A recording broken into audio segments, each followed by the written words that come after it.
বাইরে প্রচণ্ড বৃষ্টি হচ্ছে। এই বৃষ্টির মধ্যে আমার বাবার খেতে ইচ্ছা করেছে তিল চাল ভাজা, সেই জন্য মা এখন তিল চাল ভাজবে। চলুন আপনাদেরকে দেখায় আমার মা কীভাবে তিল চাল ভাজা করে।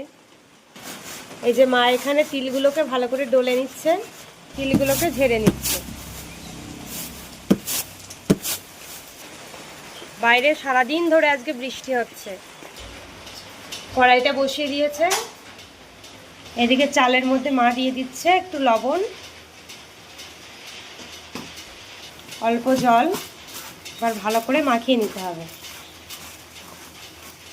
আমার ঠাকুমা যখন বেঁচে ছিল এইসব করতো, আমার বাবার খাওয়ার অভ্যাস আছে। বৃষ্টি হলে আমার বাবার এইসব খেতে মন চায়।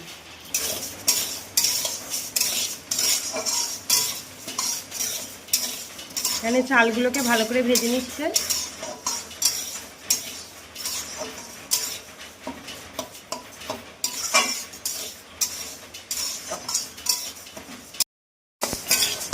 এই যে আমাদের চাল ভাজা হয়ে গেছে, খুব অল্প সময়ের মধ্যে হয়ে গেল, বেশি সময় লাগবে না। এবার আমরা তিলগুলো ভেজে নেব। এতক্ষণ আমরা চাল ভাজাগুলোকে তুলে রেখেছি, তিলগুলো দিয়ে দিচ্ছে।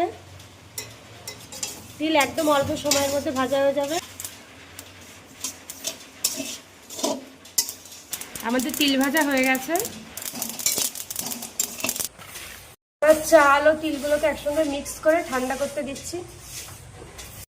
এবার চাল তিল ভাজার উপর মা দিয়ে দিয়েছে পেঁয়াজ। এবার দিয়ে দেবে একটু লবণ আর লঙ্কা। এবার দিয়ে দিচ্ছে লঙ্কা কুচি আর একটু সরিষার তেল দেবে, লবণ। এবার মা ভালো করে মেখে নিচ্ছে, বেশ চেপে চেপে মেখে নিতে হবে। বৃষ্টির দিনে এরকম টুকটাক করে মুখ চালাতে কিন্তু ভালোই লাগে।